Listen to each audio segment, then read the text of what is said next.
அமலாக்கத்துறை ஒன்றும் super police கிடையாது. எதில் வேணாலும் நாங்கள் உள்ளே வருவோம், எதை வேணாலும் எடுத்துப்போம், எப்படி வேணாலும் விசாரிப்போம், எந்த சொத்தை வேணாலும் பறிமுதல் பண்ணுவோம்னெல்லாம் சட்டத்தில் அமலாக்கத்துறை சொல்வதற்கு இடமே கிடையாது.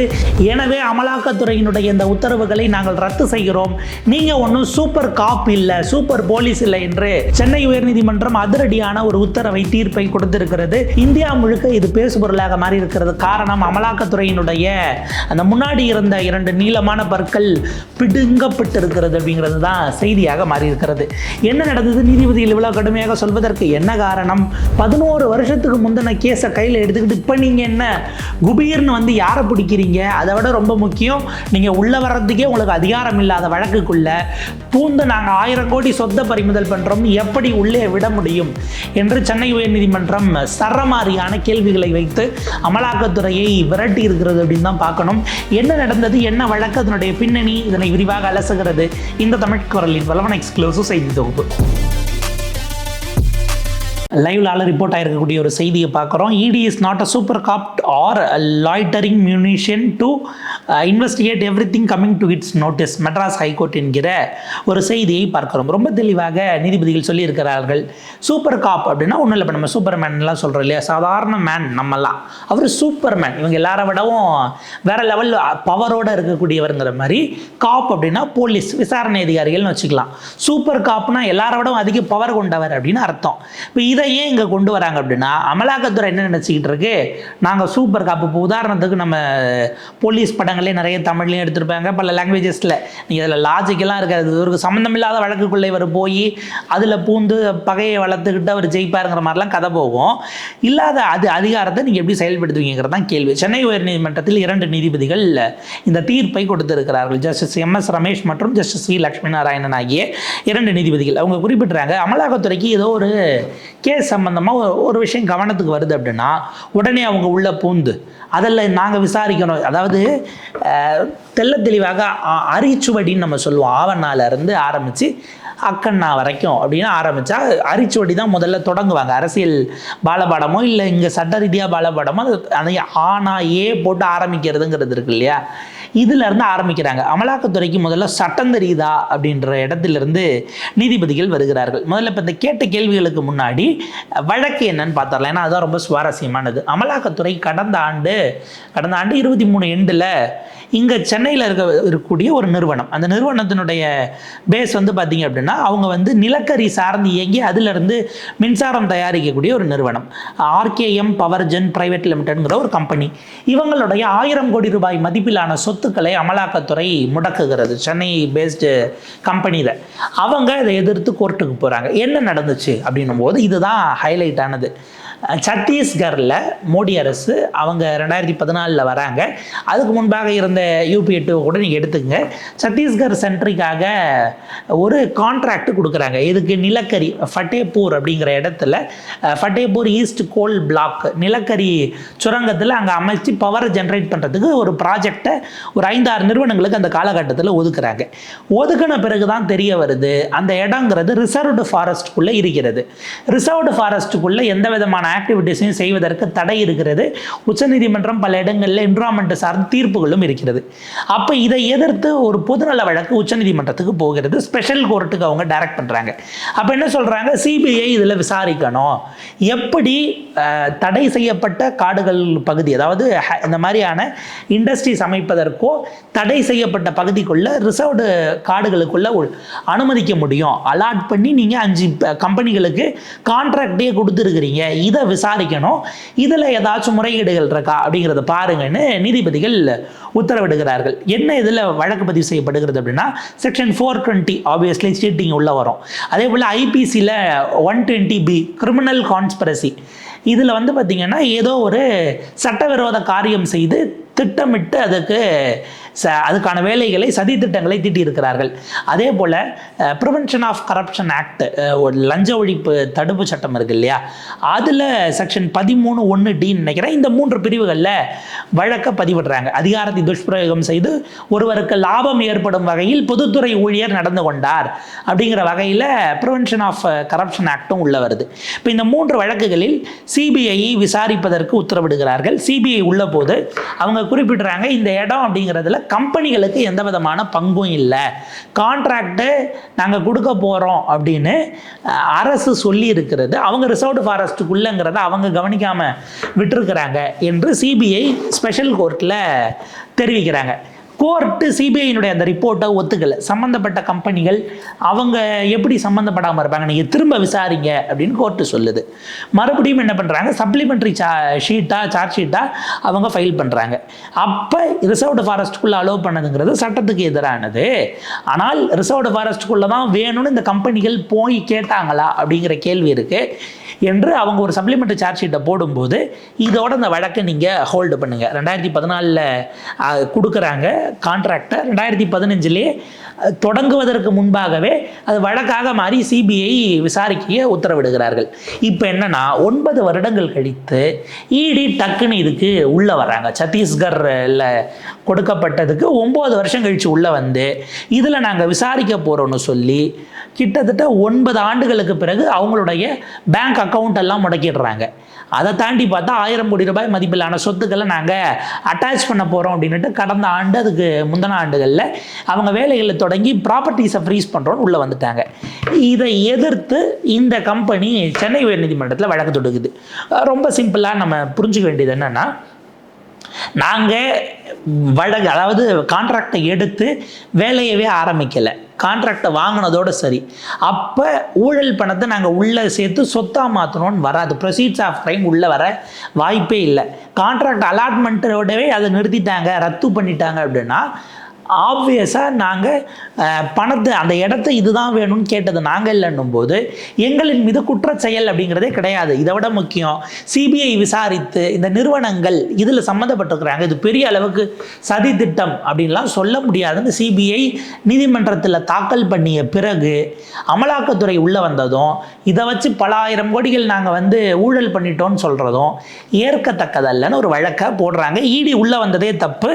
அவங்க எங்களுடைய சொத்துக்களை பறிமுதல் பண்ணுவதற்கு போடப்பட்ட உத்தரவு, பேங்க் அக்கௌண்ட்டை முடக்கினது, இதையெல்லாம் ரத்து செய்ய வேண்டும் என்று இந்த நிறுவனம் போடுகிறது. இதில் தான் இன்றைக்கு அதாவது top to bottom, left right சென்டர்னு எல்லா பக்கமும் நீதிபதிகள் பல்வேறு விதமான சரமாரியான கேள்விகளை தொடுத்து பாலபாடத்தை சொல்லிக் கொடுத்திருக்கிறார்கள் அப்படின்னு தான் பார்க்கணும். நம்ம இப்போ ஜட்ஜ்மெண்ட்டினுடைய முக்கியமான பகுதிகளுக்கு வந்துடலாம். ED is not a super cop to investigate anything and everything which comes to its notice. தனக்கு தெரிய வந்தால் எதை வேணாலும் நான் விசாரிப்பேன்னு சொல்கிறதுக்கு அமலாக்கத்துறை சூப்பர் காப் கிடையாது. Point number 1. 2வது, கிரிமினல் ஆக்டிவிட்டி, குற்றம் நடந்தால் எல்லா குற்றத்துக்கும் அமலாக்கத்துறை உள்ளே வர முடியுமானா அந்த அதிகாரமும் அமலாக்கத்துறைக்கு கிடையாது. சொல்லக்கூடியது யாரு? சென்னை உயர்நீதிமன்றம். எந்தெந்த குற்றச் செயல்கள் அமலாக்கத்துறை விசாரிப்பதற்கான அந்த ஷெட்யூலில் பட்டியலிடப்பட்டிருக்கோ அதை மட்டும்தான் அமலாக்கத்துறை விசாரிக்க வேண்டும். இது 2வது அடி. 3வது, ப்ரொசீட்ஸ் ஆஃப் கிரைம், குற்ற செயலின் மூலமாக சட்டவிரோதமாக சம்பாதிக்கப்பட்ட சொத்து அப்படிங்கிறது அது சொத்தாகவோ அல்லது பணமாகவோ ஏதோ ஒரு வகையில் சட்டத்துக்கு புறம்பாக கணக்கு காட்டப்படாமல் சேமிக்கப்பட்ட சொத்துக்கள்னு ப்ரொசீட்ஸ் ஆஃப் கிரைம் இருக்கணும் அப்படிங்கிறத குறிப்பிடுறாங்க. அடுத்தது நீதிபதிகள் குறிப்பிட்டாங்க த டெர்மினஸ் ஏக்கோ அப்படிங்கிறது. அப்படின்னா என்னென்னா, ஒரு தொடக்க புள்ளி. எப்போது அமலாக்கத்துறை உள்ளே வர முடியும் அப்படின்னா, ஏற்கனவே வேறு ஒரு குற்ற வழக்கு இருந்தாலொழிய அமலாக்கத்துறை அதை வச்சு தான் ECIRன்னு சொல்லக்கூடிய அவங்களுடைய எஃப்ஐஆரை போட முடியும். ஏற்கனவே ஒரு குற்ற வழக்கு இல்லைன்னா, as long as there is no predicate offense, ED cannot plead. இதற்கு முன்பாக வேறு ஒரு வழக்கு இல்லாத வரை அமலாக்கத்துறை உள்ளேயே வர முடியாது என்று நீதிபதிகள் தீர்ப்பில் குறிப்பிடுறாங்க. அப்போ initiation of proceedings under PMLA is a non starter. Predicate offence இல்லாத போது உங்களால் வேறு ஒரு வழக்கு, அதில் குற்றச்செயல், அது உங்களுக்கான ஷெட்யூலில் இல்லாத வரைக்கும் உங்களால் தொடங்கவே முடியாது. ஏனென்றால் சட்டத்தில் அதற்கு இடமில்லை என்று சொல்லி அமலாக்கத்துறை என்ன இதில் போய் வாதாடுது, இல்லை எங்களால் விசாரிக்க முடியும். ஏன்னா இடியினுடைய சார்ஜ் ஷீட்டை நீங்கள் பாருங்கள், பல அளவுக்கு அதில் ஊழல் நடந்திருக்க வாய்ப்பு இருக்குன்னு நீதிமன்றமே சொல்லியிருக்கு. அப்படின்னும் போது நாங்கள் அதில் சந்தேகப்படுறோம், 9 வருஷம் கழித்து அதில் ஏதோ ஊழல் நடந்திருக்குன்னு நாங்கள் சந்தேகப்படுறோம்னு அமலாக்கத்துறையின் சார்பில் அடிஷ்னல் சாலிசிட்டர் ஜெனரல் திரு ARL சுந்தரேசன் அவர்கள் ஆஜராகி வாதாடுறாரு. நீதிபதிகள் குறிப்பிடுறாங்க, அவர் சொல்வதை அப்படியே ஏற்றுக்கொள்வோம் என்று சொன்னால் அமலாக்கத்துறை ஒரு ECIR போட்டு ED on registration of ECIR can conduct a roving enquiry என்று அவர் சொல்வதை ஏற்றுக்கொள்வோமானால் சட்டத்தினுடைய தன்மை அதுவாக இல்லை. It is not the position of law. அமலாக்கத்துறையினுடைய சட்டம் தெளிவாக சொல்கிறது.